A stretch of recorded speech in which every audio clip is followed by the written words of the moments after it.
నీకు అర్థమైతే, యేసుక్రీస్తును గూర్చిన మనసు నీకు అర్థం అవ్వాలి. అందుకే లేఖనం ఏం సెలవిస్తుందంటే, ప్రభు మనసును తెలుసుకున్నవాడెవడు? ప్రభు మనసును తెలుసుకుని నడుచుకున్నవాడెవడు? చూసారా, ఆయన మనసు మనకు ఎక్కడ అర్థమవుతుందో తెలుసా? దేవుని మనసు మనకు ఎక్కడ అర్థమవుతుందో తెలుసా? పరిశుద్ధ లేఖనాల్లోనూ ఉంది ఆయన మనసు. నీది పావురము మనసయ్యా, యేసయ్యా పావురము. ఎంత లోతుగా అధ్యయనం చేస్తావో, నిజంగా దేవుని వాక్యాన్ని కానీ అలా ధ్యానం చేస్తూ ఉంటే నీ కళ్ళంట నీళ్ళు అలా కారిపోతూ ఉంటాయి. ఎందుకంటే ఆ లేఖనాల్లో ప్రభు ప్రేమ మనకు కనబడుతుంది. దేవుని వాక్యంలో దేవుని మనసు మనకు కనబడుతుంది. ఆ మనసు మనకు కనబడినప్పుడు ఆయన ఎంత మంచి మనసో, ఆయన ఎంత మంచోడో, ఆయన ఎంత మంచి మనసున్న దేవుడో మనకు అర్థమైనప్పుడు మన జీవితంలో ఎప్పుడు కూడా మనం ఆయన్ని విడిచిపెట్టాం, వదిలిపెట్టాం. Praise the Lord. దేవుని కృప నీకు రక్షణార్థమైన జ్ఞానం ఇస్తుంది. ఎలాంటి జ్ఞానం ఇస్తుందండి అంటే, ప్రభువుని ఎలా తెలుసుకోవాలి, ప్రభువులో ప్రభు బిడ్డలుగా మనం ఎలాగా మారాలి, అలాగే ఈ ఉగ్రతలో నుండి మనం ఎలాగా తప్పించుకోవాలి. Praise the lord. ఉగ్రతలో నుండి ఎలా తప్పించుకోవాలి, ఎలా నడవాలి, మనం ఎలా గెలవాలి. ఎక్కడ గెలవడం, ఇక్కడ కాదు, న్యాయపు సింహాసనం ఎదుట మనం గెలవాలి. ఇక్కడ కూడా గెలవాలి. ఇది కూడా పోరాటమే. సిలువను పట్టుకున్న ప్రతి ఒక్కడు కూడా పోరాటం. ఇలాంటి జ్ఞానం నీకు కావాలి. సంసోను మహాబలవంతుడే, కానీ ఏం లేదు, ఏ జ్ఞానం లేదు, రక్షణార్థమైన జ్ఞానము లేదు. ఏది ముట్టాలి, ఏది ముట్టకూడదో ఆయనకి తెలియదు. పరిశుద్ధ గ్రంథంలో మీకు మాట చూపిస్తా. హల్లెలూయా. ఫిలిప్పీలకు రాసిన పత్రిక 4వ అధ్యాయం 8వ వచనం చదువుకుందాం. ఫిలిప్పీ రాసిన పత్రిక 4వ అధ్యాయం 8వ వచనం. మెట్టుకు సహోదరులారా, ఏ యోగ్యతైనను మెప్పైనను ఉండిన ఎడల, ఏవి సత్యమైనవో, ఏవి మాన్యమైనవో, ఏవి న్యాయమైనవో, ఏవి పవిత్రమైనవో, ఏవి రమ్యమైనవో, ఏవి ఖ్యాతిగలవో వాటి మీద ధ్యానముంచుకొనుడి. మరియు మీరు నా వలన ఏవి అంగీకరించుతురో, నా యందున్నట్టుగా ఏవి వింటిరో, ఏవి చూచితురో అట్టి వాటిని చేయటప్పుడు సమాధానకర్త అయిన దేవుడు మీకు తోడై ఉండుగాక. ఎంత అద్భుతమైన మాట చెప్పారో చూసారా. మనకి దైవిక జ్ఞానం లేదా రక్షణార్థమైన జ్ఞానం మనకు కావాలి. రక్షణార్థమైన జ్ఞానం అంటే మనం ఈ ఉగ్రతలో ఉండి తప్పించుకోవాలి, ఏది చెయ్యాలి ఏది చేయకూడదు అనేటువంటి జ్ఞానం మనకు ఉండాలి. అందుకే అంటాడు కదా, ఏవి యోగ్యత అయినవి, యోగ్యమైనవేవో వాటిని అనుసరించండి. మీకు అవమానం తెచ్చేవి, సిగ్గుకరమైన పనులు, సిగ్గుకరమైన జోకులు, సిగ్గుకరమైన విషయాలు, ఇవన్నీ కూడా మంచివి కాదు. మెప్పైనవేవి, సత్యమైనవేవి, మాన్యమైనవేవి, న్యాయమైనవేవి, పవిత్రమైనవేవి, రమ్యమైనవేవి, ఏవి ఖ్యాతి గలవి, వాటి మీద మాత్రమే. ఇవన్నీ నీకు తెలియాలి. ఇవన్నీ ఏం చేయాలి? దాన్ని ఏమంటారంటే జ్ఞానం, రక్షణార్థమైన జ్ఞానం అని అంటారు. ఇవన్నీ కృపని కలుగు చేస్తుంది. ఉండి కొలది ఎలా నడవాలి. చూడండి, ఒక పావురానికి నడకరాదనుకోండి, పావురాల మధ్యలో ఉందనుకోండి, నడవడం వస్తుందా రాదా? వస్తుంది. అలాగే ఒక కట్టు, పచ్చి కట్టు ఉందనుకోండి, ఎండుతున్న కట్టు మధ్యలో పడేసామనుకోండి, ఆ ఎండుతున్న కట్టు మధ్యలో పచ్చికట్ట కాలుతుందా లేదా? అలాగే దేవుని కృప మనకు అందరికీ అన్నీ మనకి నేర్పిస్తుంది. దేవునికి స్తోత్రం. కాబట్టి మనకేం కావాలి? రక్షణార్థమైన జ్ఞానం కావాలి. Praise the Lord. తర్వాత యేసుక్రీస్తు మనకిచ్చే జ్ఞానం మరొక చూడండి. పేతురు రాసిన 2వ పత్రిక 1వ అధ్యాయం 8వ వచనం చదవండి. దేవుడు మనకి కృప, అతిశ్రేష్టమైన జ్ఞానం, అలాగే రక్షణార్థమైన జ్ఞానం, అలాగే యేసుక్రీస్తును గూర్చిన అనుభవ జ్ఞానం. హల్లెలూయా! ఎంత అద్భుతం చూసారా? అమెరికాలో కార్లు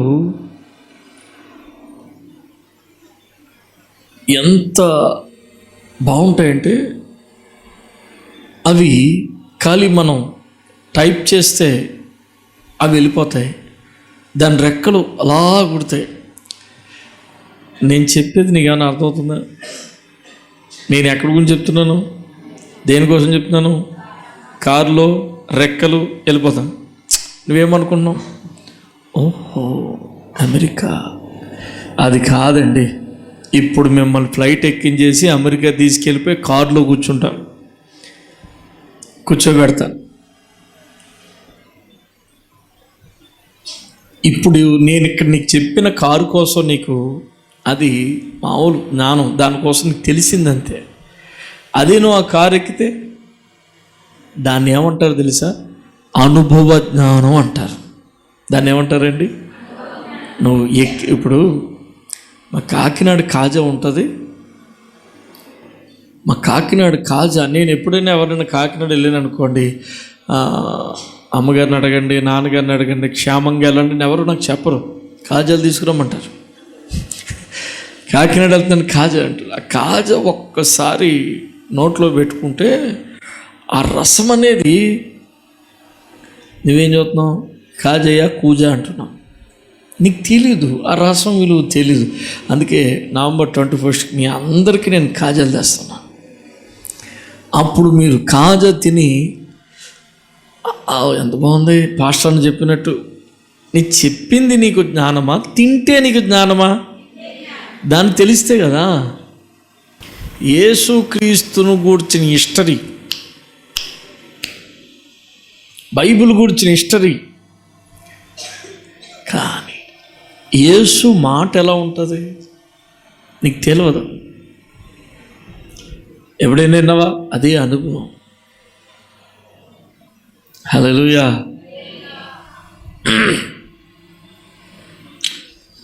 దేవుడు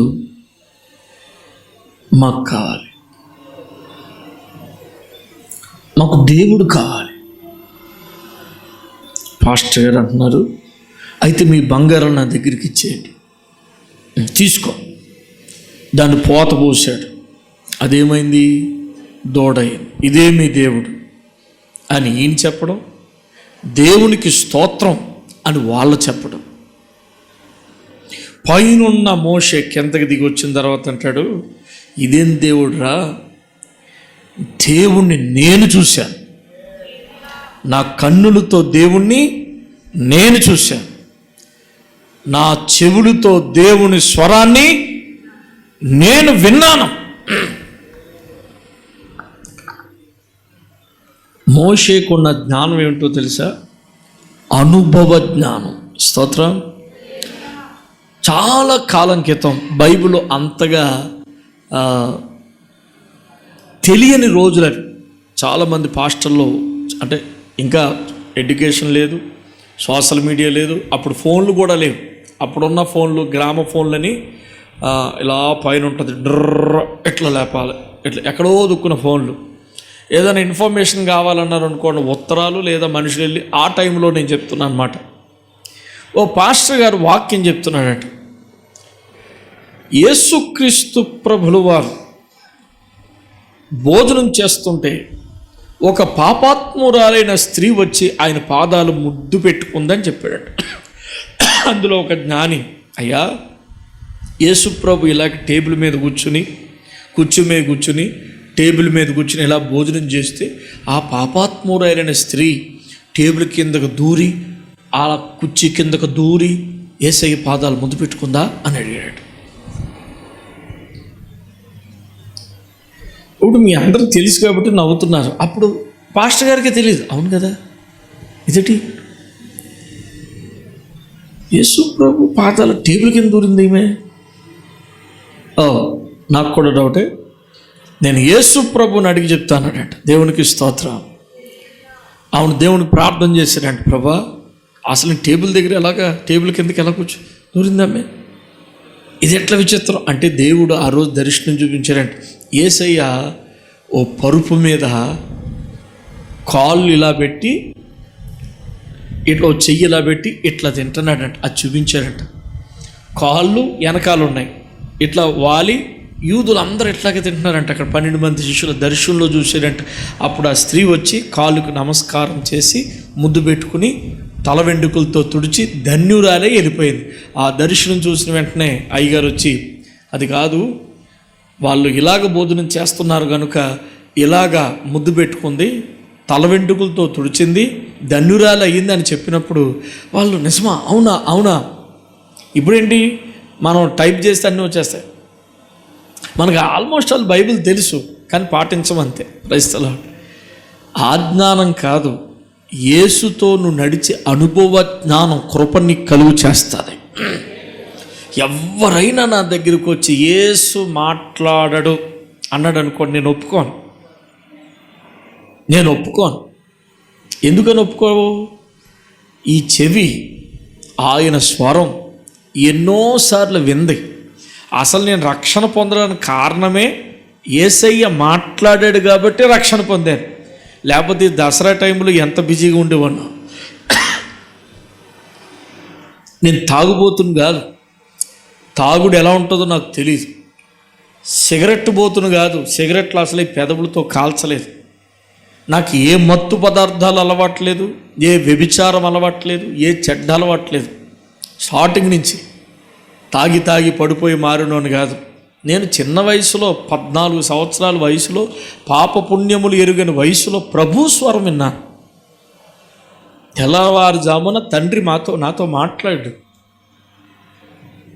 ఏదో మీటింగ్లో వాక్యం విని నేను మారినోని కాదు, సువార్త కూడికలికి వెళ్ళి మారినోని కాదు, మా కుటుంబ సభ్యులు నన్ను ప్రార్థనకు తీసుకెళ్ళి నన్ను మారినోళ్ళు కాదు. ప్రభు స్వరం నేను విన్నాను.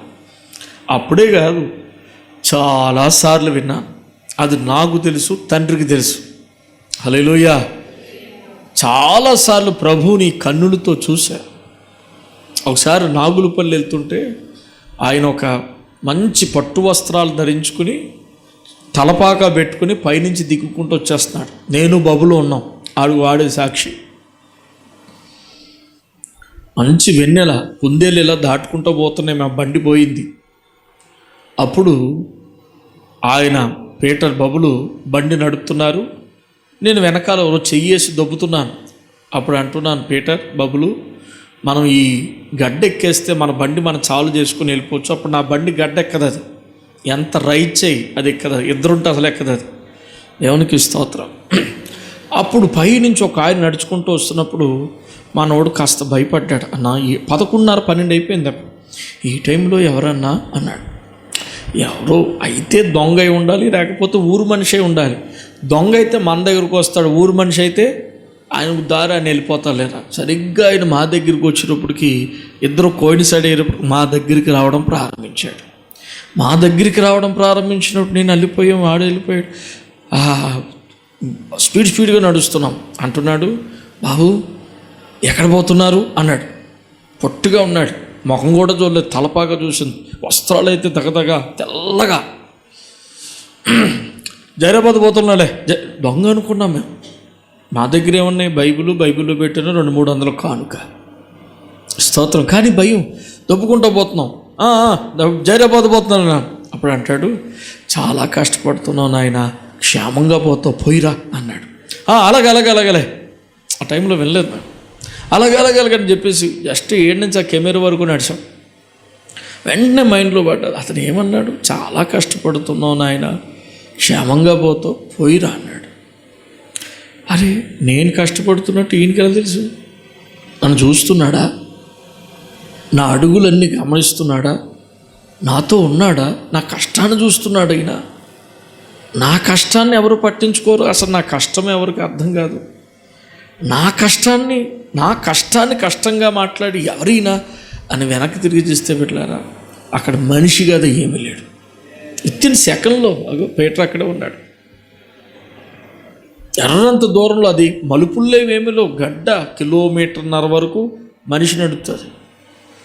వెంటనే బ్రదర్ నేను అక్కడే బండి పక్కన పెట్టి ఆ పక్కకి సైడ్కి మోకాల మీద నిలబడి యేసయ్యకి ఎంత స్తుతించమంటే, ప్రభువా ఎవరూ చూడలేదు అనుకుంటున్నాం మా బాధని, అసలు ఒక్కోసారి ఎందుకు ప్రయాసపడుతున్నామో అనేటువంటి ఆలోచన కూడా వస్తుంది నాయన. ఈ అడవిలో చచ్చిపోతే దిక్కేమిటి, పులులు వస్తే దిక్కేమిటి, పాములు కరిస్తే దిక్కేమిటి, దొంగలు ఎన్నోసార్లు దొంగలు రోడ్డు మీద కాస్తే ఆ చెట్టు కింద ఆ పక్కన ఆపి అలాగే వాళ్ళు వెళ్ళిపోయేంత వరకు ఉన్న రోజులు ఉన్నాయి.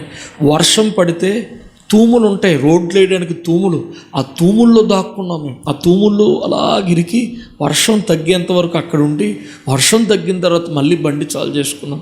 ఉరుములు మెరుపులు తడిసిపోయి వచ్చి ఒకసారి అయితే మల్చాలం వెళ్ళిన తర్వాత ఒక ఆ తండా దగ్గర ఒక పెద్ద చెట్టు, ఆ చెట్టు కింద ఉన్నాం.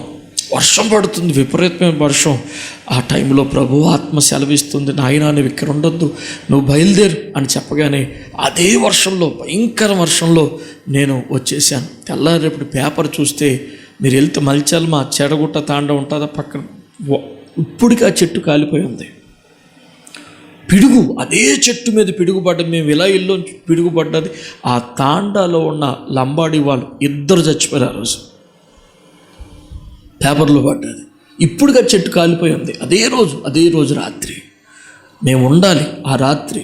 కానీ ప్రభు చెప్పాడు, ఆత్మ చెప్తుంది, నాయనా నువ్వు బయలుదేరు అన్నప్పుడు వెంటనే తడుచుకుంటూ బయలుదేరి వచ్చేసాం. బిడ్డలారా, ఇవన్నీ ఏమిటో తెలుసా? అనుభవం. ఇది చదివి నేర్చుకున్నవి కాదు. యేసుక్రీస్తు అలాంటోడు, ముక్కు ఎలా ఉంటుంది, యేసు ప్రభు, అవన్నీ చదివి మేము చెప్పేవి కాదు, పౌలు ఏమంటాడు తెలుసా? యేసు ప్రభుని, పౌలు కాదు పేతురు ఏమంటాడు తెలుసా? యేసు ప్రభుని మేము మా చేతులతో తాకాం, యేసు ప్రభుని మా చేతితో ముట్టుకున్నాం, యేసు ప్రభువుతో నడిచాం, యేసు ప్రభు స్వరం విన్నాం. మేము యేసు ప్రభు అలా ఉంటాడు ఇలా ఉంటాడని చెప్పిన వాళ్ళం కాము. యేసుతో అనుభవ జ్ఞానం మాకుంది. వాక్యం వింటున్న బిడ్డలారా, అక్షర జ్ఞానం కన్నా మిన్నైనది యేసుతో వచ్చే అనుభవం మిన్నైనది. నీ దర్శనాలు అది అనుభవాలేగా, దేవుడు నీ పట్ల చేసే కార్యాలు అది నీ అనుభవాలేగా, యేసయ్య నీతో మాట్లాడే మాట అనుభవమేగా. ఎన్నోసార్లు బిడ్డలారా, బైబిల్ సాక్షి చెప్తున్నాను, ప్రార్థనకి నేను లేవకపోతే పేరు పెట్టి పిలిచాడు యేసయ్య. అగస్టిన్ అన్నాడు. ఎవరో పిలిచిన తుడుక్కులేసేవాడిని, ప్రభువా ప్రార్థనకి లేపేవా తండ్రి అని ఓసారి ఎత్తి చేతి అలా కొట్టాడు. పాస్టమ్ గారు ఏమో అనుకుంటే, పాస్టమ్ గారు కదా కొరకపెట్టిన ఎదురవుతున్నారు. హల్లెలూయా.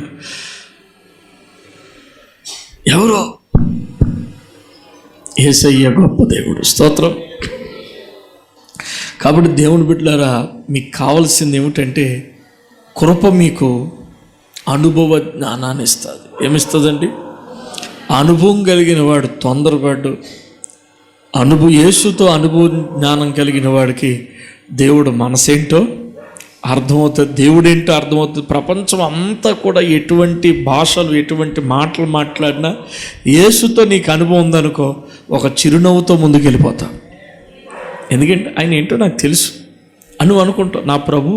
నా ప్రభు గురించి నాకు తెలుసు. ఎలా తెలుసు? చదివేవా? చదివి తెలుసుకున్నావా? అది కూడా మంచిదే. ఆ అతి శ్రేష్టమైన జ్ఞానం మంచిదే, రక్షణార్థమైన జ్ఞానం మంచిదే. అన్నిటికన్నా మిన్నైనది హనోకు దేవునితో నడిచాను. నేటి సంఘము కూడా యేసయ్యతో నడవాలి. యేసుక్రీస్తు అంటే ఏమిటో నువ్వు అనుభవపూర్వకంగా నువ్వు చెప్పాలి. దేవునికి స్తోత్రం. అక్కడ చాలామంది శిష్యులు ఉన్నారు. నేను ఆ సన్నివేశాన్ని చెప్పి నేను ముందుకెళ్తాను. చూడండి, యోహాను సువార్త, చాలా అద్భుతమైన సన్నివేశం ఇది. యోహాను సువార్త 21వ అధ్యాయం 5 నుంచి. ఏమండి, యేసు, పిల్లలారా భోజనంకి ఏదైనా ఉందా? లేదని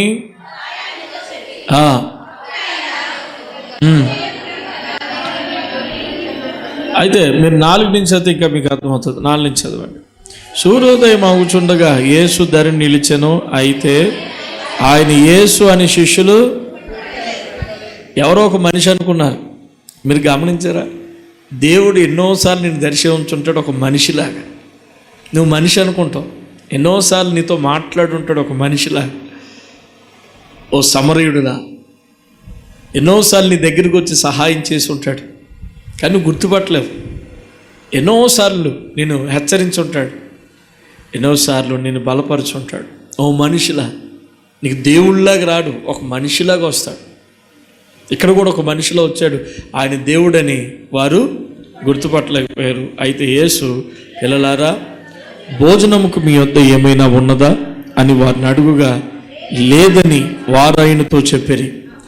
అప్పుడైనా దోణి కుడి పక్కన వలవేయుడి, మీకు దొరుకునని చెప్పును. కనుక వారు అలాగూ వేయగా చేపలు విస్తారముగా పడినందున వల లేకలేకపోయారు. కాబట్టి యేసు ప్రేమించిన శిష్యుడు ఆయన ప్రభు సుమి. దేవునికి స్తోత్రం కలుగునగా. చెప్పడం గట్టిగా హల్లెలూయా. యేసు మారు వేషంలో వచ్చాడు, ఓ మనిషిలో వచ్చాడు. సాధారణ మనిషి ఎవరైనా అని అందరూ అనుకున్నారు. అక్కడ శిష్యులు సీమోను పేతురు, దిదుమాను తోమ, గలీలో కాను, నతనీయులు, జబదేవి కుమారులు, ఆయన శిష్యులు మరి 2 కూడి ఉండేది. దేవా స్తోత్రం, హల్లెలూయా. 1 2 3 4 5 6 7 మొత్తం ఎంతమంది ఉన్నారు? దరిదాపు 7 ఉన్నారు. హల్లెలూయా. 7 మాట్లాడుతున్నాడు. ఏమని మాట్లాడుతున్నాడు? పిల్లలారా, భోజనానికి ఏమైనా ఉందా అని అన్నాడు. లేదన్నారు. దోణి కుడి పక్కన వల వేయండి, మీకు విస్తారముగా చేపలు పడతాయి అన్నాడు. దేవునికి స్తోత్రం. ఆ 7 ఒక ఆయన ఏమంటున్నాడు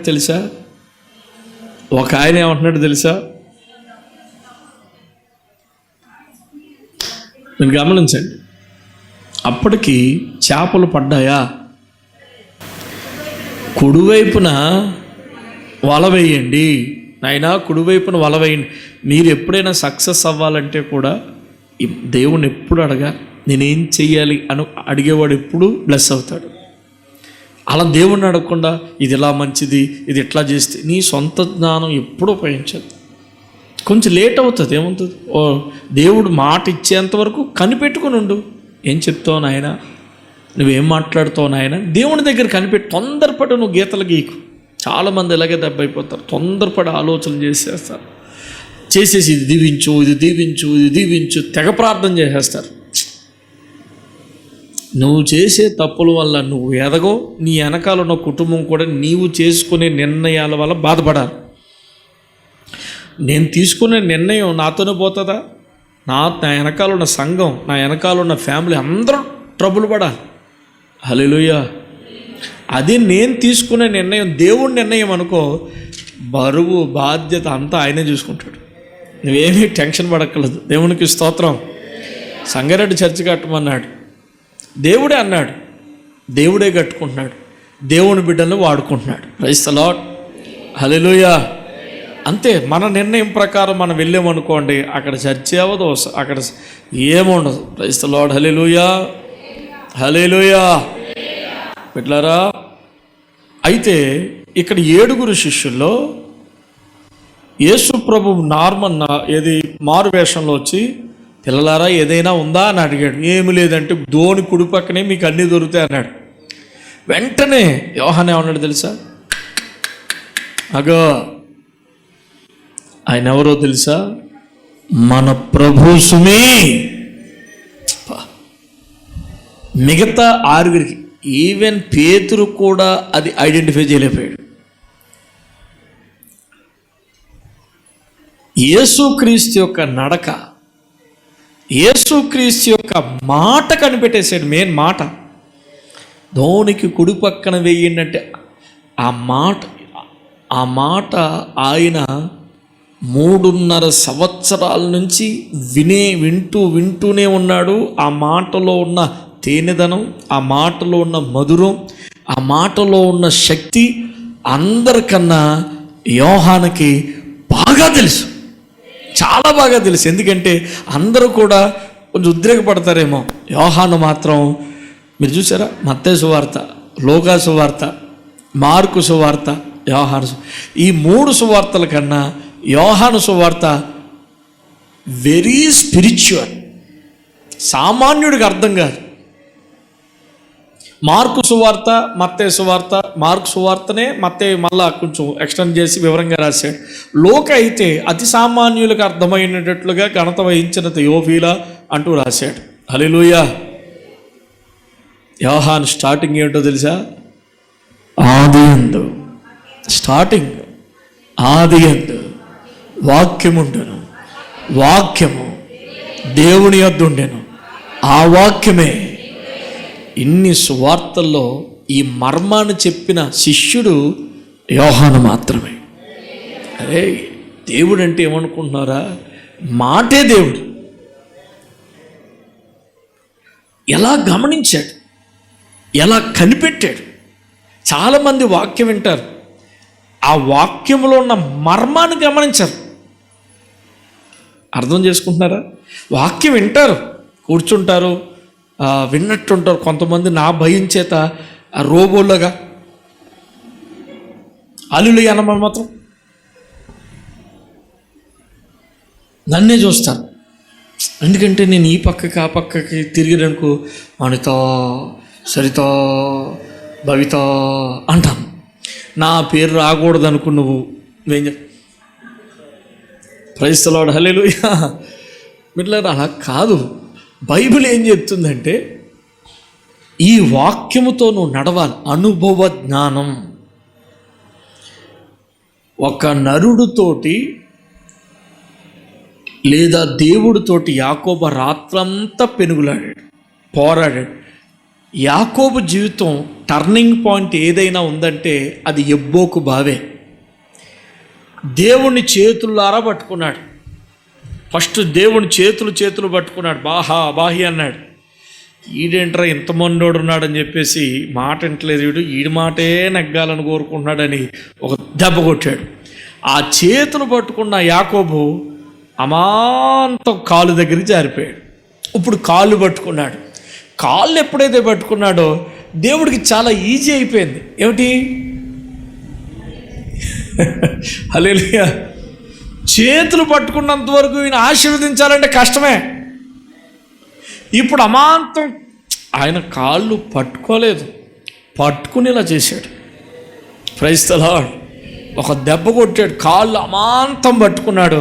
ఇప్పుడు వెరీ ఈజీ అయిపోయింది దేవుడికి. ఇలా అన్నాడు అంతే. మీరు గమనించారా? ఆ చెయ్యి పడడం, ఆ స్వరం వినడం, దేవునితో అది అనుభవం యాకోబుకి. ఆ తర్వాత ఫరో దగ్గర చేతి కర్ర మీద ఆనుకుని ఫరో రాజుని దీవించాడు. చేతి కర్ర మీద ఆనుకుని ఫరో రాజును దీవిస్తే ఫరో ఆశ్చర్యపోయాడు. ఇతను మీ తండ్రా? ఇతనికి వయసు ఎంత? హల్లెలూయా. అవన్నీ పక్కన పెట్టు, అతని వయసు పక్కన పెట్టు. అతడు మగసిరి గలవాడై దేవునితో పోరాడిన అనుభవ జ్ఞానం కలిగిన యాకోబైనా, ఇశ్రాయేలైనా. ఇవన్నీ నేను చెప్పచ్చు, కానీ నాకు చాలా అనుభవాలు ఉన్నాయి. అవేమిటో తెలుసా? యేసుక్రీస్తును గూర్చిన ప్రత్యక్షతలు. నేను ఒకవేళ అతిశయించవలసి వస్తే ఆ ప్రత్యక్షతలు ఎందే అతిశయిస్తాను. ఎవరి స్టేట్మెంట్? పౌలు స్టేట్మెంట్. దేవునికి స్తోత్రం. అతడు ఎంతో జ్ఞాని, అతి శ్రేష్టమైన యేసుక్రీస్తును గూర్చిన అతి శ్రేష్టమైన జ్ఞానం పొందాడు. అంతకు మించి పరదేశి వెళ్ళి పరలోక రాజ్యాన్ని చూసి వచ్చిన నరుడు. ఆ వాక్య భాగాన్ని మీరు చదవగలరా? ఇతను ఏంటివి?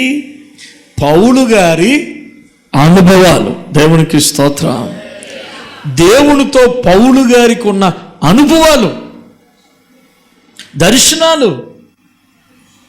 ఒక మనుషుడు ఇగో పరలోక రాజ్యం కొనుపోబడ్డాడు, వచింప సఖ్యము గాని మాటలు అతడు విన్నాడు.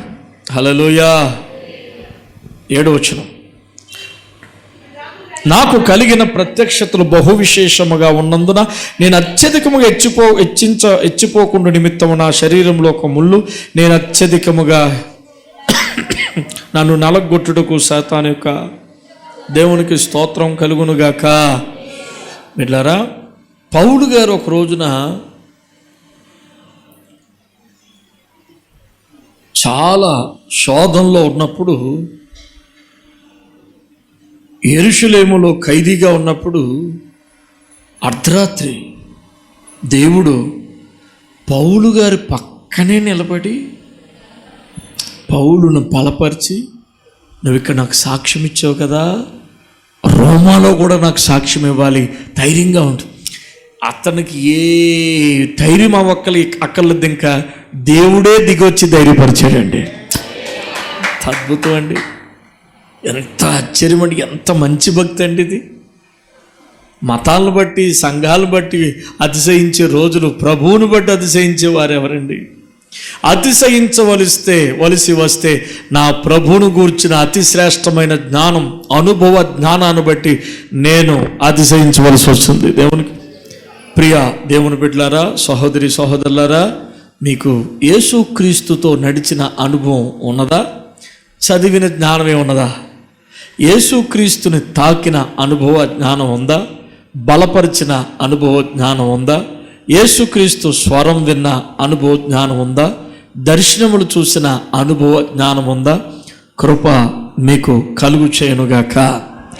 మీరు సంపూర్ణమైన జ్ఞానము వివేచన కలుగునట్లుగా కృప మీ ఎడల విస్తరించునుగాక. లోక జ్ఞానం కాదు, ప్రకృతి సంబంధమైన జ్ఞానం కాదు, భూ సంబంధమైన జ్ఞానం కాదు, దెయ్యముల జ్ఞానం కానే కాదు. మరి అది ఏంటి? యేసుక్రీస్తును గూర్చిన అతి శ్రేష్టమైన జ్ఞానం, రక్షణార్థమైన జ్ఞానం, అనుభవ జ్ఞానం. మరొక మాట నేను చెప్పి ఇక తర్వాత పాయింట్లోకి వెళ్దాం. పేతురు రాసిన మొదటి పత్రిక, పరిశుద్ధ గ్రంథంలో పేతురు రాసిన మొదటి పత్రిక 1వ అధ్యాయము 1వ వచనం. ఆమేన్. మీకు కృపయు సమాధానము విస్తరించునుగాక. కృపా సమాధానం విస్తరించాలంటే ఎవరు ఎక్కువగా ప్రార్థన చేస్తారో వారికి కృప విస్తరిస్తుంది. ఎవరు ఆజ్ఞలు పాటిస్తారో వారికి కృప విస్తరిస్తుంది. ఎవరు దీనత్వం కలిగి లోబడి ఉంటారో వారికి కృప విస్తరిస్తుంది.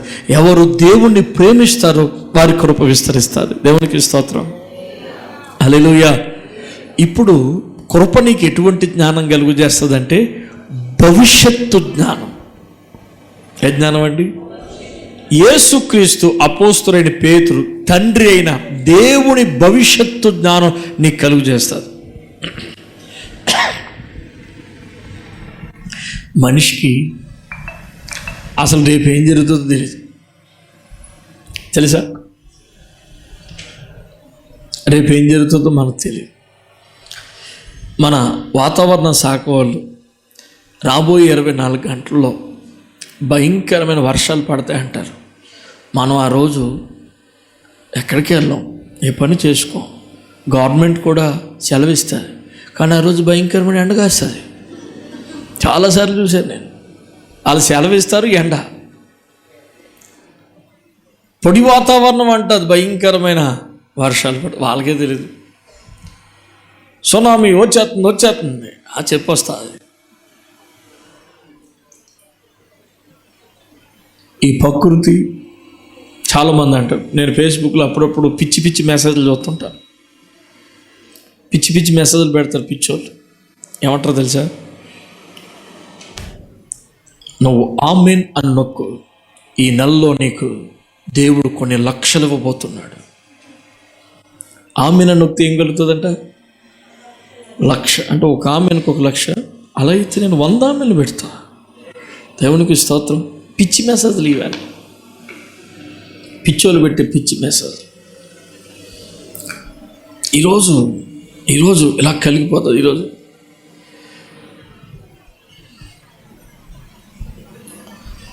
ఎవరు ఏదో చెప్పడం కాదు, ఏం కలుగుతుంది? భవిష్యత్తు జ్ఞానం. ఏమిటిది అంటే రేపేం జరుగుతుందో నీకు తెలియదు కానీ నిన్ను ఏర్పరచుకున్న దేవుడికి ఏం జరుగుతుందో తండ్రికి తెలుసు.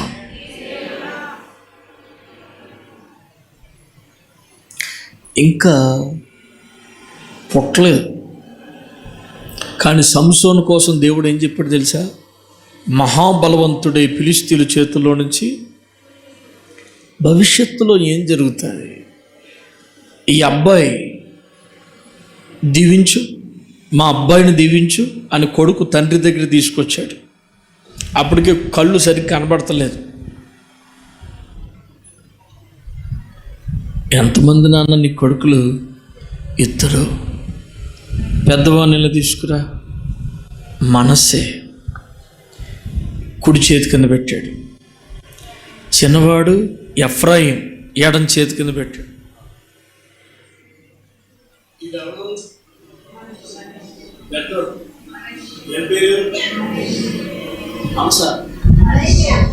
మనసా? ఏం మనసు? మనసు కదా ఆయన పేరు, మనస్సే అనండి.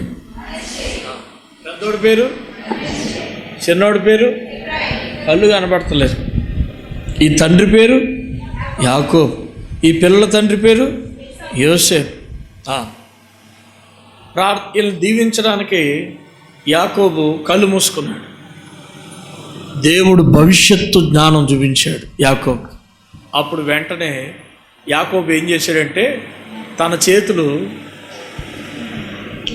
ఎట్లా అన్నాడు. ఎట్లా?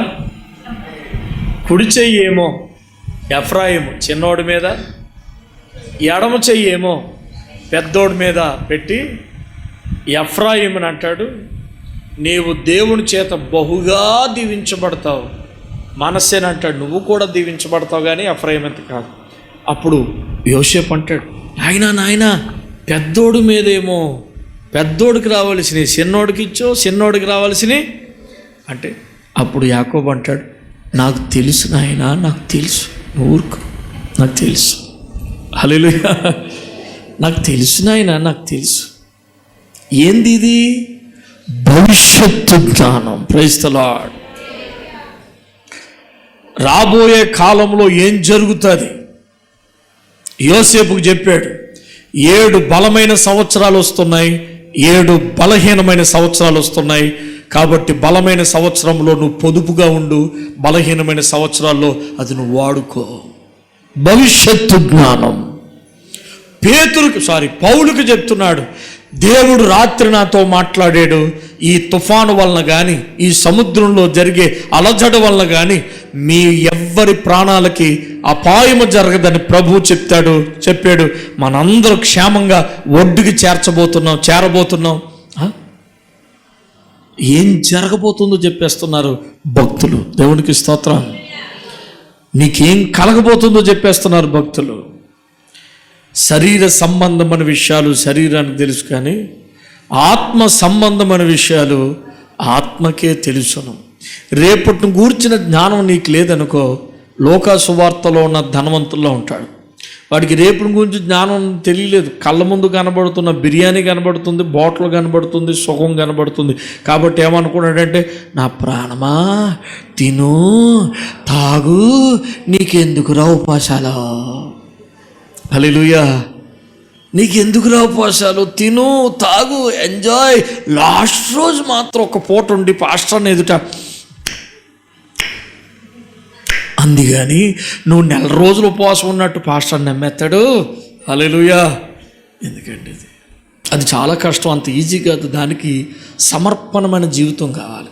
అంత దేవుడు అంత నీకు బయలుపరచాలంటే నీకు దేవుడితో చాలా అనుభవ జ్ఞానం కావాలి. అనుభవ జ్ఞానం తర్వాతే భవిష్యత్తు జ్ఞానం.